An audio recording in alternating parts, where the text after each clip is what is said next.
ओम शांति शांति।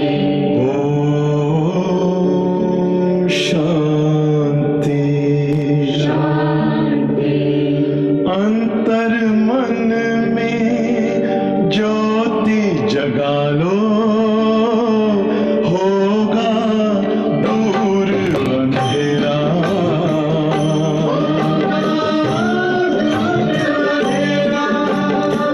शिव का कर लो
ओम शांति। तो आज बाबा की मधुर शिक्षाएं हैं। हम सब बच्चों को इस संसार के बेड़े से पार करने के लिए, जो हम बच्चों की पुकार थी बाबा ने सुन करके हमारी नैया को पार कराने के लिए खुद आकर के पतवार अपने हाथ में लिए। तो ऐसा बाबा जो में इस दुख के संसार से सुख के संसार की ओर, दुख के सागर से क्षीर सागर की ओर ले जा रहा है। तो ऐसे बाबा को बहुत प्यार से याद करते हुए अपने आत्म अभिमानी स्थिति में स्थित होकर के फिर हम बाबा के ये महावाक्य सुनते हैं। मीठे बच्चे, तुम हो स्पिरिचुअल रूहानी इनकॉग्निटो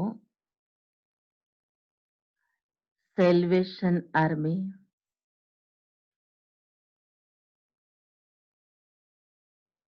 तुम्हें सारी दुनिया को सेल्वेश करना है।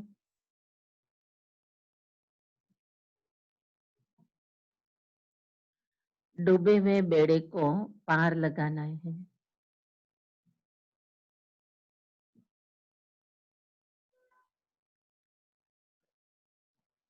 प्रश्न है, संगम पर बाप कौन सी यूनिवर्सिटी खोलते हैं?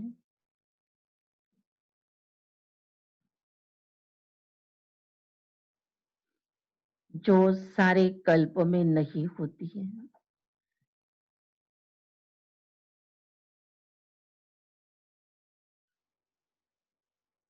उत्तर है, राजशाही प्राप्त करने के लिए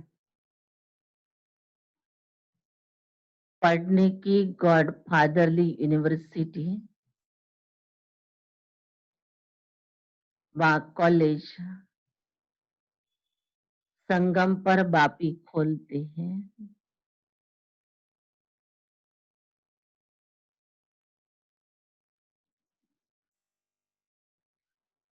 ऐसी यूनिवर्सिटी सारे कल्प में नहीं होती है।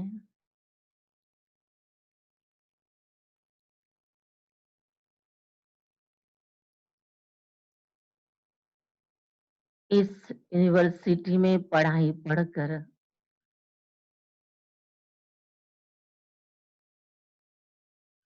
तुम डबल सिरताज राजाओं का राजा बनते हो।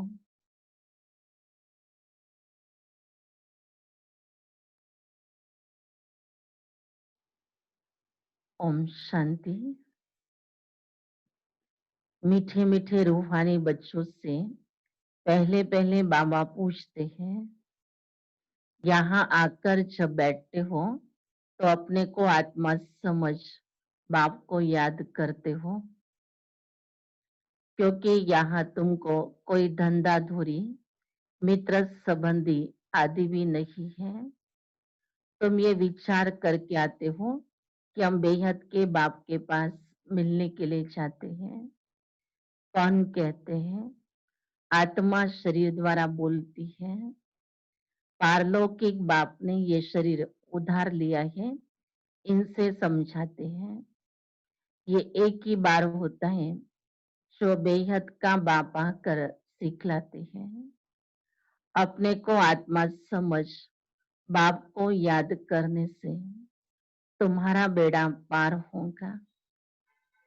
हर एक का बेड़ा डूबा हुआ है।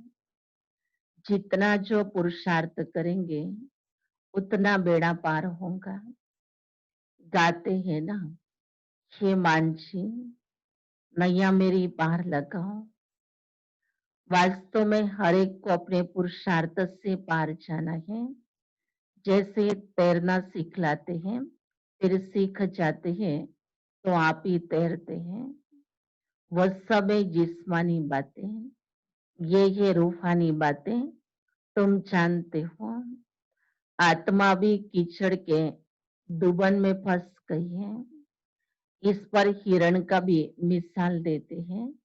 पानी भी पानी समझ जाते हैं, परंतु वो होती कीचड़।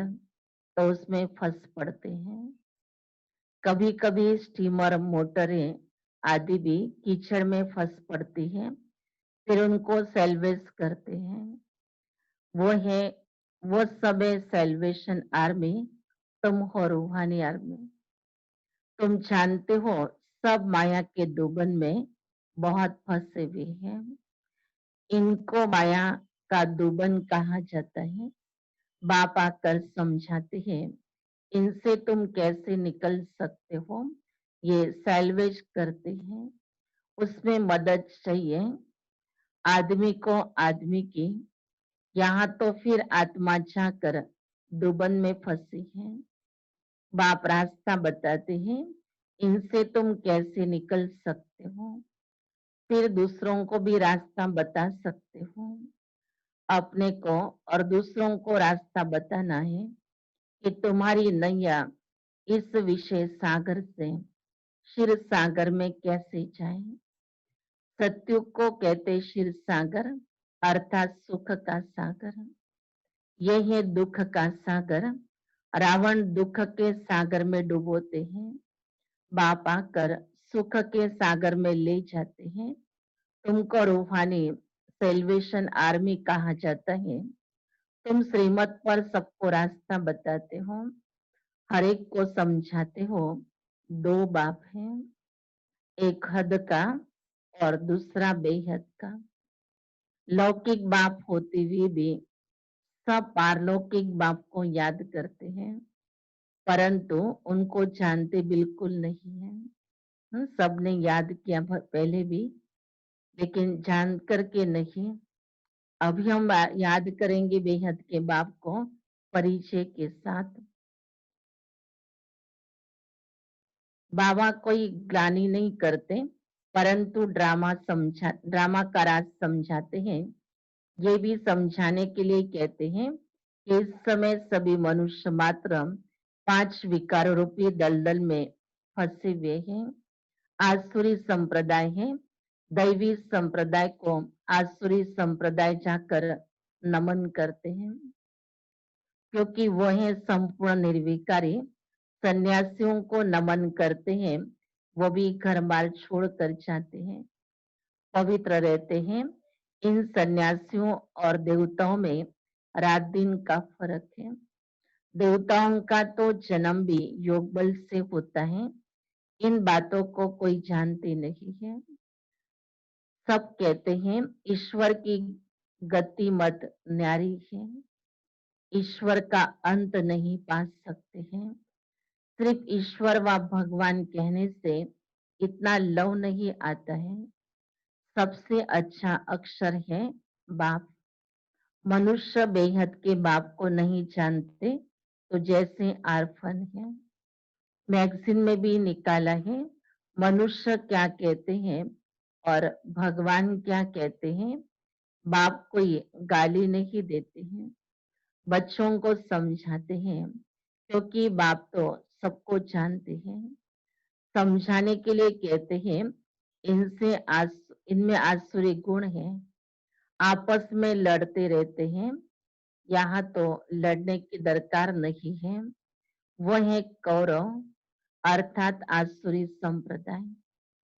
ये है दैवी संप्रदाय। बाप समझाते, मनुष्य मनुष्य को मुक्ति, जीवन मुक्ति के लिए राजयोग सीख लाए, ये हो नहीं सकता है। इस समय बाप ही तुम आत्माओं को सिखला रहे हैं। देह अभिमान, देही अभिमानी में फर्क देखो कितना है। देह अभिमान से तुम गिरते आए हो। बाप एक ही बार आकर तुमको देही अभिमानी बनाते हैं। ऐसे नहीं कि तुम सतयुग में देह से संबंध नहीं रखेंगे। वहां ये ज्ञान नहीं रहता है कि मैं आत्मा परमपिता परमात्मा की संतान हूँ। ये ज्ञान अभी ही तुमको मिलता है। जो प्रायलोप हो जाता है, तुम ही श्रीमत पर चल प्रालब्ध पाते हो। बाप आते ही राजयोग सीख लाने। ऐसी पढ़ाई और कोई होती नहीं है। डबल सिरताज राजाएं सतयुग में होते हैं। फिर सिंगल ताज वालों की राजाई भी होती है। अभी वो राजाई नहीं रही, प्रजा का प्रजा पर राज्य है। तुम बच्चे अभी राजाई के लिए पढ़ते हो। इसको गॉड फादरली यूनिवर्सिटी कहा जाता है। तुम्हारा नाम भी लिखा हुआ हो। वो लोग भल नाम रखते हैं गीता पाठशाला। पढ़ाते कौन? श्री कृष्ण भगवानुवाच कह देते हैं। अब कृष्ण तो पढ़ा न सके, कृष्ण तो खुद पाठशाला में पढ़ने जाते हैं। प्रिंस प्रिंसेस कैसे स्कूल में जाते हैं। वहां की भाषा ही दूसरी है। ऐसे भी नहीं है कि संस्कृत में गीता गाई है। यहाँ तो अनेक भाषाएं हैं। यहाँ बाबा कह रहे हैं, अनेक भाषाओं का राज्य है। जो जैसा राजा होता है वो अपनी भाषा चलाते हैं। संस्कृत भाषा कोई राजाओं की नहीं है। बाबा कोई संस्कृत नहीं सिखलाते हैं। बाप तो राजयोग सिखलाते हैं सतयुग के लिए। बाप कहते हैं, अभी बाबा क्या कह रहा हूँ हम बच्चों के लिए। बाबा हमें याद दिला रहा है कि अभी तुम बच्चों को नई दुनिया की ओर चलना है। हमारा लक्ष्य बाबा हमें याद दिला रहा है और उस लक्ष्य तक पहुंचने के लिए हम इस यूनिवर्सिटी में बैठ के पढ़ रहे हैं। तो टीचर हमें सावधान कर रहा है, इशारा दे रहा है। बाप कहते हैं, काम महाशत्रु है, इन पर जीतो। प्रतिज्ञा कराते हैं। यहाँ जो भी आते हैं उनसे प्रतिज्ञा कराई जाती है। काम पर जीत पाने से तुम जगत जीत बनेंगे। ये है मुख्य विकार। ये हिंसा द्वापर से चली आती है, जिससे वाम मार्ग शुरू हुआ। देवताएं कैसे वाम मार्ग में जाते हैं, उनका भी मंदिर है। वहां बहुत छी चित्र बनाए हैं। बाकी वाम मार्ग में कब गए उसकी तिथि तारीख तो है नहीं। सिद्ध होता है कामचीता पर बैठने से काले बनते हैं, परंतु नाम रूप तो बदल जाता है ना। कामचीता पर चढ़ने से आयरन एजड बन पड़ते हैं। अभी तो 5 तत्व भी तमो प्रधान है, इसलिए ऐसे शरीर भी ऐसे तमो प्रधान बनते हैं। जन्म से ही कोई कैसे हो पड़ते हैं। वहां तो एकदम सुंदर शरीर होते हैं। अभी तमो प्रधान होने के कारण शरीर भी ऐसे हैं। मनुष्य ईश्वर प्रभु आदि भिन्न भिन्न नामों से याद करते हैं, परंतु उन विचारों को पता नहीं है। आत्मा अपने बाप को याद करती है, हे बाबा आकर शांति दो। यहाँ तो कर्मेंद्रों से पाठ बजा रहे हैं, तो शांति कैसे मिलेगी। विश्व में शांति थी जब इन लक्ष्मी नारायण का राज था, परंतु लाखों वर्ष कल्प की आयु कह दी है, तो मनुष्य बेचारे कैसे समझेंगे। जब इनका माना देवताओं का राज्य था, तो एक राज्य एक धर्म था। और कोई खंड में ऐसे नहीं कहते हैं कि एक धर्म एक राज्य हो। यहाँ आत्मा मांगती है एक राज्य हो। तुम्हारी आत्मा जानती है अब हम एक राज्य स्थापन कर रहे हैं। वहां सारे विश्व के मालिक हम रहेंगे। बाप हमको सब कुछ दे देते हैं। जो भी हमारे संकल्प थे वो सब कुछ बाबा हमारा पूरा कर रहे हैं। ऐसी दुनिया चाहिए थी जिस दुनिया में एक राज्य हो, एक धर्म हो, एक भाषा हो। बाबा कहते बच्चे बाबा अभी आकर के ऐसी दुनिया बना रहे हैं और ये बात बच्चे जानते हैं। जानने के बाद कितनी बेहद खुशी होनी चाहिए। हमारे लिए बाबा ऐसी दुनिया बना के दे रहे हैं, शांति की दुनिया, प्रेम की दुनिया, जिस दुनिया में कोई लड़ाई झगड़ा नहीं होगा, कोई किसी की राजाई छीनेगा नहीं, किसी को भय नहीं होगा, सब बड़े प्रेम से आपस में रहते हुए अब इस समय उस समय पर सुख का अनुभव करेंगे। तो ऐसी दुनिया की याद बाबा हमें दिला रहा है। तो इस दुख धाम से बुद्धि को निकालना है और उस सुख धाम के तरफ अपने बुद्धि योग को ले जाना है। यहाँ तो छोटी छोटी चीजों पर भी लड़ाई झगड़ा होता है। 1 फुट जमीन के लिए भी झगड़ा कर लेंगे, एक दूसरे की जैसे कि राजाई छीन रहे हैं। लेकिन बाबा कहते हैं कि बच्चे वहां ऐसी कोई लड़ाई की बात नहीं होगी, बेहद का सुख में राज्य होगा, कोई जमीन पानी पर लड़ाई नहीं करेंगे। तो ऐसी दुनिया में हमको जाना है, ये बात याद रखेंगे तो इस दुख धाम से अपने बुद्धि को दूर ले जाएंगे। तो ये सृष्टि का चक्र यहीं फिरता है। ये सुख और दुख का सतयुग से लेकर के कलयुग के अंत तक का ये सारा चक्र बाबा कहते इसी सृष्टि पर ही फिरता रहता है। इसको बाप जो रचयिता है वही जानते हैं, ऐसे नहीं रचना रचते हैं।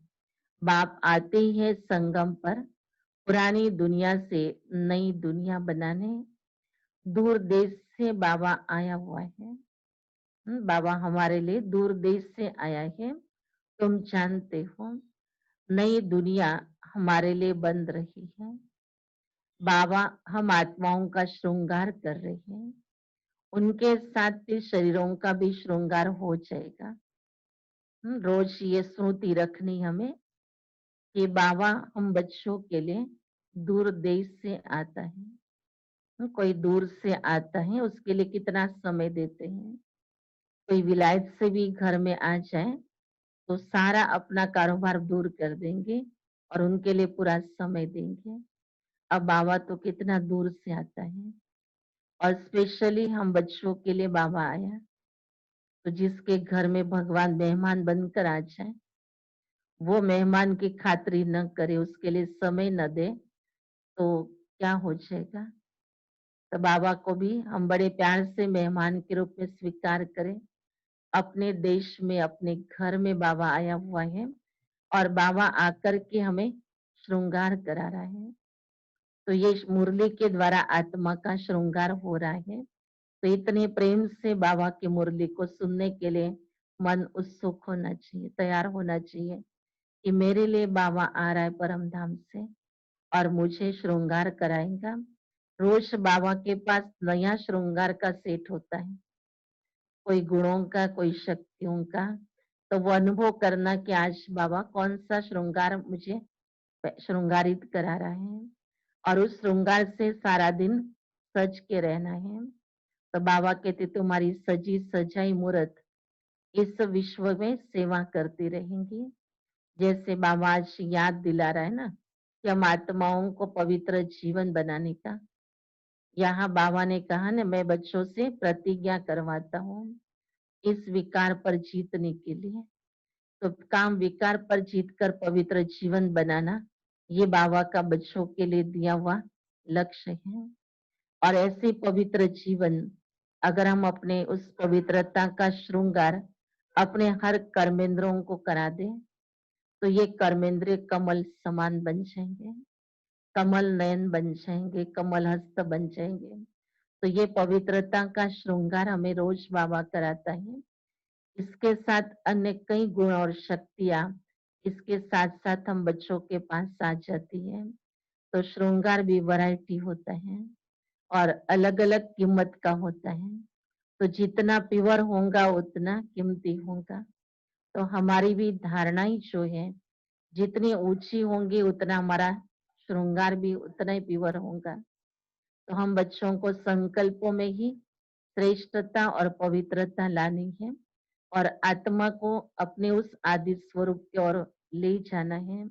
इसलिए बाबा हमारे आदि स्वरूप, सत्युग का दैवी स्वरूप, एकदम पवित्र स्वरूप, सर्वगुणों से सजा हुआ, वो हमें रोज याद दिलाता है।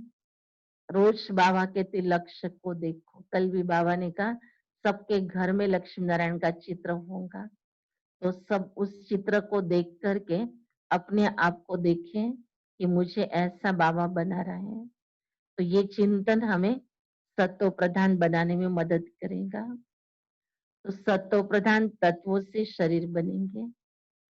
सतयुग के अंदर शरीर भी सत्व प्रधान होगा। इन्हों का सत्व प्रधान शरीर है, इसलिए नेचुरल ब्यूटी रहती है। माया भी गाया भी चाहता है, रिलीजन इज माइट। अब माइट मिली कहाँ से है? एक ही देवी देवताओं का रिलीजन है जिससे माइट मिलती है। ये देवता ही सारे विश्व के मालिक बनते हैं और कोई विश्व के मालिक नहीं बनते हैं। तुमको कितनी माइट मिलती है, लिखा हुआ भी है। आदि सनातन देवी देवता धर्म की स्थापना शिव बाबा ब्रह्मा द्वारा कराते हैं। ये बातें दुनिया में कोई जानते थोड़ी है। भगवान कब आता है और कैसे नई दुनिया की स्थापना करता है, ये बाबा कहते किसी को पता नहीं है। ये गुप्त कारोबार इस संसार के अंदर चल रही है।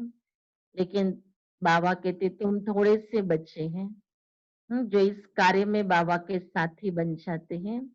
तो साथी जो होता है उसको सब कुछ पता होता है कि कैसे ये नई दुनिया बन रही है। इस नई दुनिया बनाने के लिए बाबा हम सब ब्राह्मण आत्माओं से पुरुषार्थ करा रहे हैं। तो कौन सा पुरुषार्थ हम कर रहे हैं वो भी जानते हैं। इस समय पर आत्मा को सत्व प्रधान बनाने का पुरुषार्थ हमें करना है। आत्मा को पवित्र बनाना है, आत्मा को श्रेष्ठ स्थिति वाला बनाना है। तो बाबा कहते बच्चे ये सब बातें जब तुम बच्चे जानते हो, अब उसी का ही स्वरूप बन करके रहना, ये मेहनत करनी है। तो ये बातें दुनिया में कोई जानते थोड़ी है। बाप कहते हैं मैं ब्राह्मण कुल स्थापन करता हूँ, फिर उन्हों को सूर्यवंशी डिनाइस्टी में ले आता हूँ। जो अच्छी रीति पढ़ते हैं वो 500 सूर्यवंशी में आते हैं। है सारी ज्ञान की बातें। उन्होंने भी स्थूल बाण हथियार आदि दिखाए हैं। बाण चलाना भी सीखते हैं। छोटे बच्चों को भी बंदूक चलाना सिखाते हैं। तुम्हारा फिर है योग बाण। बाप कहते हैं माँ में कम याद करो तो तुम्हारे विकर्म विनाश हो जाएंगे। सब जानते हैं क्यों हमें याद करना है बाबा को। तो जरूर है हम अपने फायदे के लिए ही बाबा को याद करते हैं। अगर ये बात बाबा नहीं समझाता था कि मैं तुम्हारे विकर्म विनाश करता हूँ, तो शायद नहीं भी याद करते थे। लेकिन बाबा ने इतना ही नहीं कहा, लेकिन साथ में कहा कि बच्चे मैं तुमको एक ही जन्म की विश्व की बादशाही भी देता हूँ, मालिक बना देता हूँ। तो जरूर है आत्मा को ऐसा शुद्ध मोह है अपने उस राजशाही से, उसको प्राप्त करने के लिए पुरुषार्थ में लग जाती है। क्योंकि कभी तो आत्मा ने ऐसा बेहद सुख पाया था और उस सुख की आकर्षण बुद्धि को है, और इसीलिए आत्मा शिव बाबा के कहने पर उस सुख को पाने के लिए पुरुषार्थ करती है। तो हमने ही पाया था और अभी भी हम बच्चे ही पुरुषार्थ कर उसको भविष्य में फिर से प्राप्त करेंगे। तो ये हमें विश्वास है, इसलिए पुरुषार्थ में लगे हुए हैं। अगर विश्वास न हो, निश्चय नहीं हो, तो पुरुषार्थ ही कोई नहीं करेगा। लेकिन सब एक रस होकर नहीं पुरुषार्थ करते हैं। इसलिए बीच बीच में बाबा देखता है बच्चों को तो रिजल्ट सुना देता है कि बच्चे अलबेले हो जाते हैं। अभी भी लॉकडाउन में कितने कैसे पुरुषार्थ कर रहे हैं। हर एक अपने आप को जानता हो कि हम कितने अलबेले होकर के पुरुषार्थ कर रहे हैं, कितना अलर्ट होकर के कर रहे हैं। चाहे कोई हमारे से पुरुषार्थ न भी कराए, लेकिन हमको तो करना है। और हमें कोई देख भी नहीं रहा है तो भी हम तो अपने आप को देख रहे हैं कि हम क्या पुरुषार्थ कर रहे हैं। तो पुरुषार्थ हमारा किसी को दिखाने के लिए नहीं है, लेकिन पुरुषार्थ हमारा अपने लिए है। अपना भला करना है या अपना ही कल्याण करना है, अपने ऊपर रहम करना है। बाबा की मुरली में कई बार बाबा कह रहे हैं बच्चे ये पढ़ाई पढ़ते हो माना, अपने ऊपर आशीर्वाद करते हो, तो आशीर्वाद मांगने के लिए नहीं जाना है। अगर आशीर्वाद चाहिए तो रोज पढ़ाई पढ़ें, अपने ऊपर आशीर्वाद हो जाएगी, क्योंकि शिव बाबा की शिक्षाएं जो है वो हमारे बुद्धि को खोलती है, हमारी बंद बुद्धि खुल जाती है और हमें समझ आता है कि हमारी गाड़ी कहाँ रुकी हुई है, क्यों हम बच्चे आगे नहीं जा रहे हैं, हमारी उन्नति क्यों नहीं हो रही है, किस प्रकार से देहाभिमान अपने अंदर प्रवेश किया है। ये सब बातों का एहसास जो है बाबा की मुरली से मिलता है। इसलिए समझदार बनना यही है कि बाबा की पढ़ाई रोज हमें पढ़नी है। तो इसलिए बाबा हमें याद दिला रहे हैं कि आप बच्चों को ऐसी सुंदर सूर्यवंशी डिनाइस्टी में मैं ले जाऊंगा, इसलिए तुम्हें तैयारी करनी है। तो अच्छी रीति पढ़ते वो पास होकर सूर्यवंशी में जाते हैं। है सारी ज्ञान की बातें, उन्होंने फिर स्थूल बाण हथियार आदि दिखाए हैं, बाण चलाना भी सीखते हैं, छोटे बच्चों को भी बंदूक चलाना सिखाते हैं।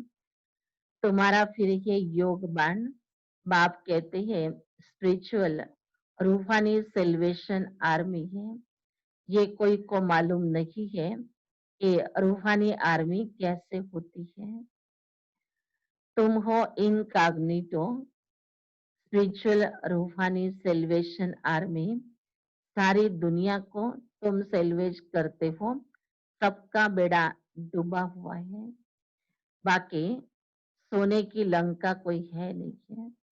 बाबा कहते बच्चे, कोई सोच के बैठे हैं कि सोने की भी दुनिया होंगी, ऐसी लंका है, लेकिन ऐसी तो कोई लंका अलग से बनी हुई नहीं है।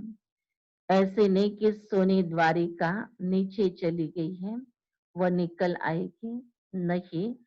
द्वारिका में भी इनका राज्य था, परंतु सतयुग में था।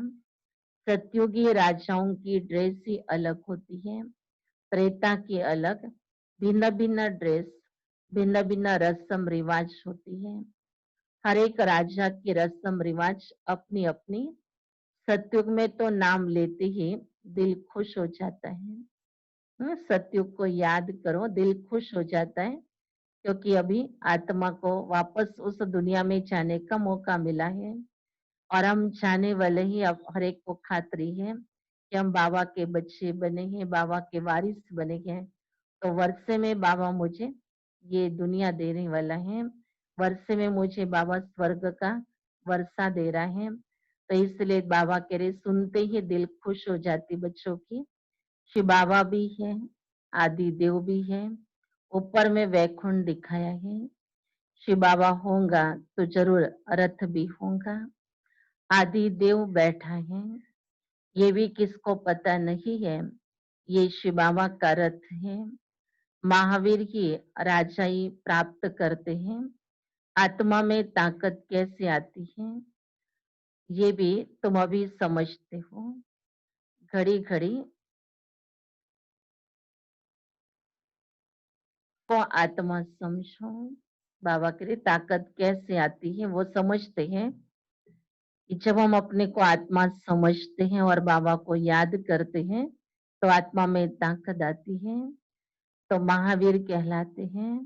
तो बाबा कहते देखो ये मंदिर एक्यूरेट बच्चों के पुरुषार्थ का इस उस समय का बना हुआ यादगार है। इस समय हम पुरुषार्थ कर रहे हैं और वो पुरुषार्थ का यादगार एक्यूरेट है। सबने दिलवाड़ा मंदिर की यात्रा भी घर बैठे कर ली। बाबा ने पूरा मंदिर दिखा दिया कि वहाँ आदिदेव भी बैठा है, सारी तपस्वी मूर्त आत्माओं की भी यादगार है। और साथ में छत पर वैकुंठ बना हुआ है, सब तपस्वी मूर्त में नीचे तपस्या कर रहे हैं, तो स्वर्ग दिखाया उन्होंने छत पर। तो बाबा कह रहे देखो ये बच्चों का प्राप्ति का भी, वर्षे का भी यादगार है, तो पुरुषार्थ का भी है। हम आत्मा सतो प्रधान थी तो पवित्र थी, शांतिधाम सुखधाम में जरूर पवित्र ही रहेंगे। अब बुद्धि में आता है, कितनी सहज बात है। भारत सतयुग में पवित्र था, वहां अपवित्र आत्मा रह न सके। इतनी सब पतित आत्माएं ऊपर कैसे जाएगी? जरूर पवित्र बनकर ही जाएंगी। आग लगती है, फिर सभी आत्माएं चली जाएंगी, बाकी शरीर रह जाते हैं। ये सब निशानियां भी हो। होलिका का अर्थ कोई समझते थोड़ी है। सारी दुनिया इसमें स्वाहा होनी है। ये ज्ञान यज्ञ है। ज्ञान अक्षर निकाल, बाकी रुद्र यज्ञ कह देते हैं। वास्तव में ये है रुद्र ज्ञान यज्ञ। ये ब्राह्मणों के द्वारा ही रचा जाता है। सच्चे सच्चे ब्राह्मण तुम हो। प्रजापिता ब्रह्मा की तो सब औलाद है। ब्रह्मा द्वारा ही मनुष्य सृष्टि रची जाती है। जब ब्रह्मा को संकल्प आया, सृष्टि रची, तो सारे ही ब्रह्मा की औलाद हो गई। ब्रह्मा को ही ग्रेट ग्रेट ग्रैंडफादर कहा जाता है। इनका सिजरा होता है ना, जैसे अलग अलग बिरादरी का सिजरा रखते हैं ना, तुम्हारी बुद्धि में है कि मूल वतन में आत्माओं का सिजरा कायदे मुझी शिव बाबा, फिर ब्रह्मा विष्णु शंकर, फिर लक्ष्मी नारायण आदि, ये सब है मनुष्यों के सिजरे। परम धाम में भी बाबा के मूल वतन में भी आत्माओं का सिजरा है। अगर बहुत ध्यान से परम धाम का चित्र देखेंगे तो उसमें ये दृश्य है, जिसमें बाबा कहते बच्चे शिव बाबा है, फिर त्रिमूर्ति है ब्रह्मा विष्णु शंकर, फिर उसमें लक्ष्मी नारायण, और फिर बाद में उनका सारा सिजरा बना। लक्ष्मी नारायण की राजधानी में जो आने वाले हैं, सत्युगी दुनिया में आने वाले, उनका फिर वहां पर निवास स्थान। तो ये सब आत्माओं का अपना निवास स्थान भी परम धाम में बना हुआ है। तो बाबा सब जगह चक्कर लगवा रहे हैं। तो बाबा कहते कि बच्चे, ऐसी ऊंची नॉलेज जो ऊंचे ते उच्च बाप के द्वारा प्राप्त हो रही है, तो क्यों नहीं उस नॉलेज के प्रति हमें रिगार्ड होना चाहिए। रिगार्ड माना ही हम उसको अध्ययन भी करें, पढ़ाई भी पढ़े माना, और साथ में उसको धारण भी करें। तो बाबा हम बच्चों को संगम युग पर बहुत श्रेष्ठ बनाने के लिए आए हैं। अब बनना हमारे हाथ में है। अच्छा, मीठे मीठे सिक्खिल दे बच्चों प्रति माता पिता बाप दादा का याद प्यार और गुड मॉर्निंग। रूहानी बाप के रूहानी बच्चों को नमस्ते हैं। हम रूहानी बच्चों की रूहानी बाप दादा को याद प्यार, गुड मॉर्निंग और नमस्ते हैं। तो धारणा के लिए सार है। पहली पॉइंट से, रूहानी सेल्वेशन आर्मी बन, स्वयं को और सर्व को सही रास्ता बताना है।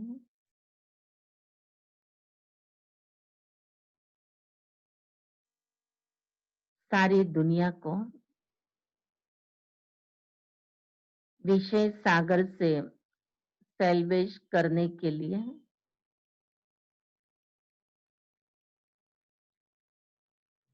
बाप का पूरा पूरा मददगार बनना है।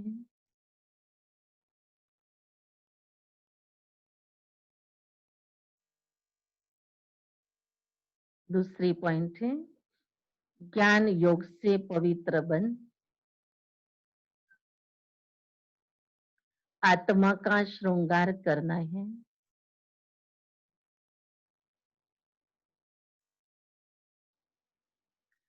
शरीरों का नहीं।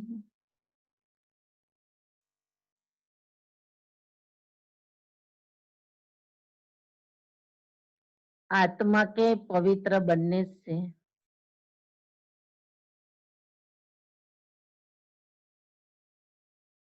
शरीर का श्रृंगार स्वतः हो जाएगा।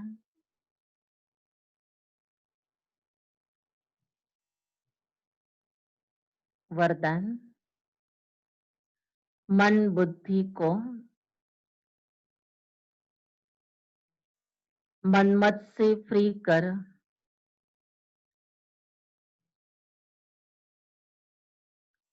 सूक्ष्म वतन का अनुभव करने वाले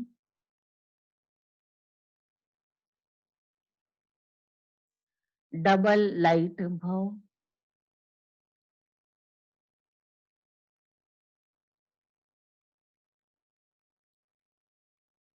मन बुद्धि को मनमत से फ्री कर सूक्ष्म वतन का अनुभव करने वाले डबल लाइट भव। सिर्फ संकल्प शक्ति अर्थात मन और बुद्धि को सदा मनमत से खाली रखो, तो यहाँ रहते भी वतन के सभी इंद्रियां ऐसे स्पष्ट अनुभव करेंगे जैसे दुनिया की कोई भी सीन स्पष्ट दिखाई देती है। इस अनुभूति के लिए कोई भी बोझ अपने ऊपर नहीं रखो। सब बोझ बाप को देकर डबल लाइट बनो। मन बुद्धि से सदा शुद्ध संकल्पों का भोजन करो। कभी भी व्यर्थ संकल्प व विकल्प का अशुद्ध भोजन न करो, तो बोझ से हल्के होकर ऊंची स्थिति का अनुभव कर सकते हैं। बाबा आज डबल लाइट भव का वरदान दे रहे हैं। कैसे डबल लाइट बनना है? तो पहले तो अपने मन और बुद्धि को मनमत से फ्री कर देना है। मनमत मन जो 5 विकारों के वशीभूत हमारा मन इतने समय से चल रहा था और वो उसी प्रकार से हमें अपनी मत दे रहा था। आज भी देह भान के अंदर आते हैं तो वही मनमत काम करती है। तो वो मनमत बाबा कहते बच्चे अभी उससे अपने आप को फ्री कर दो। मन कहेगा तो कौन सी बात कहेगा? जरूर है उसने जो अभी तक बिताया हुआ जीवन है उसी के अनुसार ही वो अपने को अभी भी कह रहा है। लेकिन बाबा कहते बच्चे अब श्रीमत को अपने आप के बुद्धि में रखो कि बाबा क्या कह रहे हैं। जैसे मनमत के अनुसार तो कह देंगे कि सारा दिन में कभी भी मुरली पढ़ी तो क्या हुआ, कभी भी सुन ली तो क्या हुआ। लेकिन श्रीमत कहती है कि बाबा जब पढ़ाने के लिए आता है तभी मुझे विधिवत पढ़ाई पढ़नी चाहिए। टीचर पढ़ाकर चला जाए उसके बाद हम वो पढ़ाकर गए वो बोर्ड का पढ़ ले वे, उसमें कोई पढ़ाई थोड़ी होती है। फिर कहेंगे अच्छा टीचर आया था बोर्ड पर लिख के गया, अब ये पढ़ाई बाकी रही बस। तो बाबा कहता है कि बच्चे मनमत नहीं मिक्स करो। जैसे अमृत वेला भी हमारा टाइम फिक्स है, मुरली का टाइम बाबा ने फिक्स कर दिया। हमारे पुरुषार्थ के लिए बाबा ने सारा दिन में बीच बीच में हमें कौन सी स्थिति में रहना है वो भी अभ्यास करवा दिया। तो उस श्रीमत के अनुसार हमको चलना है। मनमत तो आराम से देखता है कि जिसमें आराम मिलेगा, लेकिन बाबा ने कहा ये आराम हराम है। मन जो चाहता है कि इसमें तो सहज है, ये कर लूं तो आसान है। बाबा जो कह रहा है वो तो थोड़ा मुश्किल है। लेकिन बाबा कह रहे हैं कि मुश्किल भले अभी लगता हो, लेकिन यही तुम्हारे लिए फायदे की बात है, इसी में ही तुम्हारा कल्याण है। तो श्रीमत पर चल करके हमें अपने आप को डबल लाइट बनने का अनुभव कराना है। तो मनमत से फ्री होना माना बाबा ने कहा बोझ से फ्री होना है। ये भी एक प्रकार का बोझ है अपने ऊपर कि हम अपने मन की बात सुनते हैं और ईश्वर की मत को हम अपने बुद्धि से दूर कर देते हैं, तो डबल लाइट बन नहीं सकते हैं। तो आज बाबा ने इसके लिए हमें सावधान कर दिया। सदा आत्मा का जो भोजन है वह शुद्ध संकल्पों का ही रहे। कोई भी प्रकार का देह भान में आने के बाद जो अशुद्ध भोजन आत्मा कर लेती है वो बोझ बन जाता है। वो व्यर्थ संकल्प कहलाते विकल्प कहलाते हैं। तो इनका भी बाबा के रे बच्चे आत्मा पर बोझ चढ़ रहा है, फिर वो डबल लाइट बन नहीं सकती हैं। और डबल लाइट बन जाएंगे तो बाबा ने कहा जैसे वो सूक्ष्म वतनवासी बन जाएंगे। बस सदैव वो बाबा को देखते रहेंगे। वहां सुंदर सुंदर सीन सिनरियां बाबा के स्पष्ट अनुभव करेंगे, क्योंकि दिव्य बुद्धि दिव्य दृष्टि से भी अधिक स्पष्ट देख सकती है। तो ऐसी दिव्य बुद्धि दाता सभी को दिव्य बुद्धि दे रहा है। तो ये दिव्य बुद्धि हमें बाबा से रोज मिल रही है और उसी बुद्धि से हमें अपना पार्ट प्ले करना है। तो रिजल्ट में हम डबल लाइट बन सकते हैं। आज के लिए स्लोगन है, व्यर्थ को फुल स्टॉप दो और शुभ भावना का स्टॉक फुल करो। व्यर्थ को फुल स्टॉप दो, बिंदी लगा दो और शुभ भावनाओं का स्टॉक फुल करो। अंदर मन व्यर्थ सोचने लगता हो, बाबा कहते उसको स्टॉप कर दो। उसको अभी कह दो कि अभी तुम्हारा काम नहीं है ये सोचना तुम्हारा काम नहीं है। ये बाबा कहते बच्चे अपने मन को अच्छी तरह से समझा दो, तो वो फुल स्टॉप लगा देगा और जिसके प्रति व्यर्थ सोच रहा था मन, उसी को ही काम दे देने का। तुम इनके प्रति ढेर सारी शुभ भावना रखो, क्योंकि ये तुम्हारा आत्मिक भाई है। तो भाई भाई की दृष्टि से अपने मन के अंदर वो शुभ भावनाओं का स्टॉक फुल करते रहो। तो ये बाबा हम बच्चों को हमारी अवस्था के बारे में परिचय भी करवा रहे हैं और श्रेष्ठ स्थिति बनाने की समझ भी दे रहे हैं। हमारे साथ क्या क्या हो रहा है दिन भर में, वो सब बाबा हमें उसकी रिजल्ट सुना देता है कि बच्चे सारा दिन में क्या सोचते हैं, क्या पुरुषार्थ करते हैं, कितने विघ्न बच्चों के पास आते हैं। फिर विघ्नों को पार करने की भी बाबा हमें राय दे देता है, युक्ति देता है। तो ये बाबा की मुरली से ही हम बच्चों को रोज मिलती है। कल का दिन कितना व्यर्थ संकल्पों में गया, कल अपनी आत्मा को कितना अशुद्ध भोजन खिलाया, कितना बासा भोजन खिलाया। अब वो हर एक अपने आप को देखेंगे तो पता चलेगा कि कल सचमुच आत्मा ने यह अशुद्ध भोजन खाया था और इसलिए तो बाबा ने आज मुझे सावधान कर दिया। कल कुछ व्यर्थ बातें सोचते बैठे होंगे जिसका जीवन से कोई ताल्लुक नहीं है, ब्राह्मण जीवन से कोई कनेक्शन नहीं है, लेकिन फिर भी उसको सोच रहे थे, तो वो भी हमारे लिए व्यर्थ है, क्योंकि हमारे काम की चीज नहीं है। अगर कल का सारा दिन देख करके आज हम इस वरदान को याद करें कि बाबा मुझे जानता अच्छी तरह से, बाबा मुझे देखता है, मेरे मन को भी देख रहा है, मेरी बुद्धि कहाँ भटकती वो भी देख रहा है और इसलिए हमें सावधान भी कर रहा है। तो इतना प्यार बाबा का हम बच्चों से है, जो थोड़ी भी कमी बाबा हम बच्चों की देखना नहीं चाहता है, तुरंत हम बच्चों को इशारा कर देता है। अगर प्यार नहीं होता तो उसकी कमी को उसके पास से रहना देता था, क्योंकि जब तक उसके पास कमी रहेंगे तब तक उसकी उन्नति हो नहीं सकती है। लेकिन बाबा ऐसा नहीं करता है, थोड़ी भी कमी बच्चों में दिखाई देती है तो बाबा तुरंत बच्चों को इशारा करता है, ताकि कहीं उस कमी के कारण बच्चों का नुकसान न हो जाए। तो ऐसे बाबा को बहुत प्यार से याद भी करना है और अपने भी कर्मों का खाता समाप्त करना है। तो आज बाबा की ये मधुर शिक्षा है, जिसमें बाबा ने स्वमान भी दी हमको वैरायटी, उस वैरायटी स्वमान को सारा दिन में हमें यूज करना है। अपना आदि स्वरूप का भी स्वमान हमको याद करना है।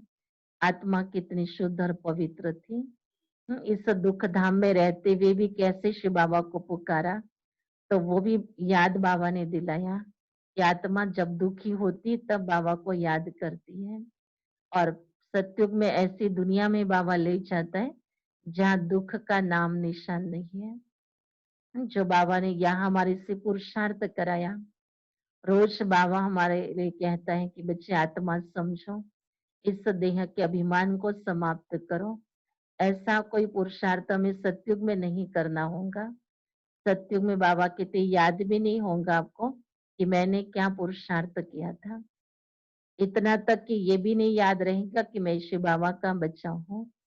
वहां तो देवताओं के बच्चे बन जाएंगे ना, तो उन्हीं माँ बाप को याद करेंगे।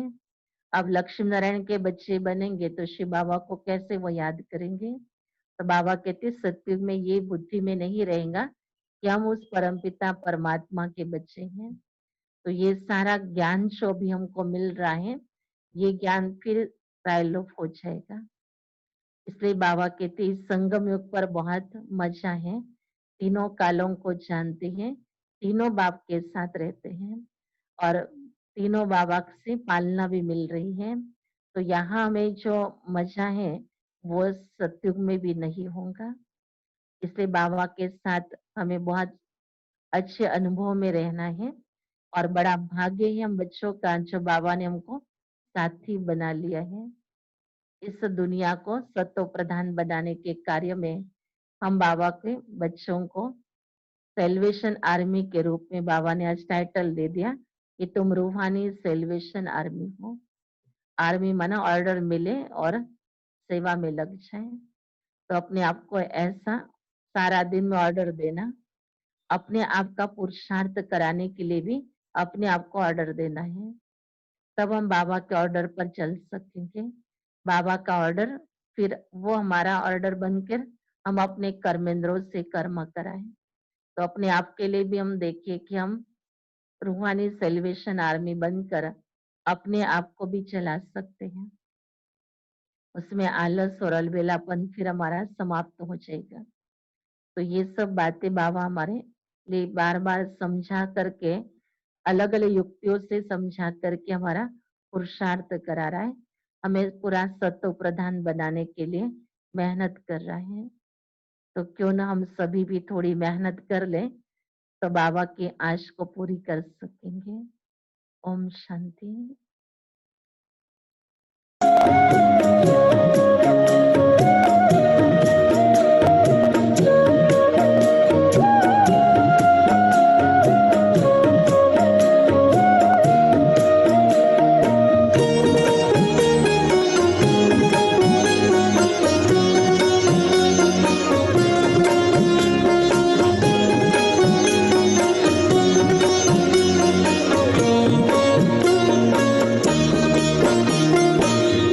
जीवन की नैया कर दे प्रभु के हवाले, प्रभु के हवाले।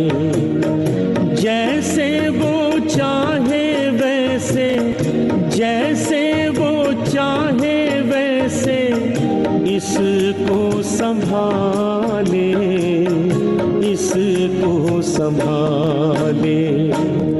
जीवन की नैया कर दे प्रभु के हवाले, प्रभु के हवाले।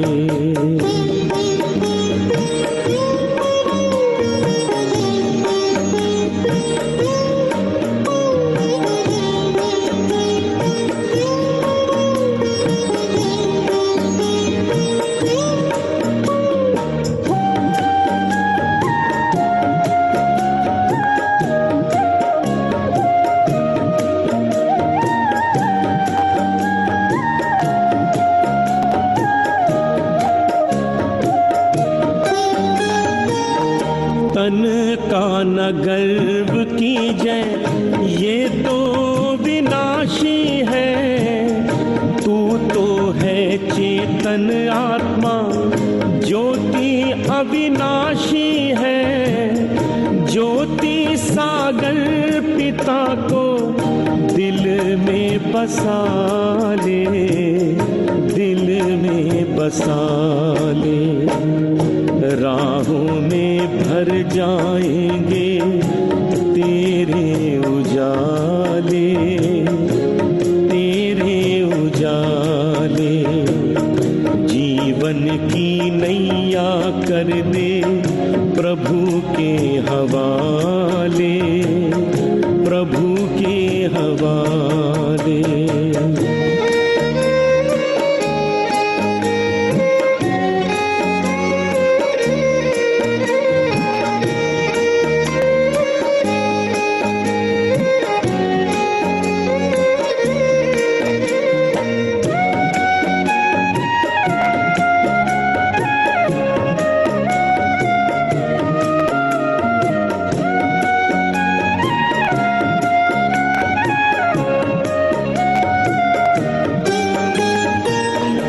पग पग पे मिलता है प्रभु का इशारा, इसके सहारे कर दे स्वाहा तू सारा। अंबर के सारे तारे आंचल में सजा ले, आंचल में सजा ले। मन के सरोवर में तू कमल खिला ले, कमल खिला ले। जीवन की नैया कर दे प्रभु के हवाले, प्रभु के हवाले।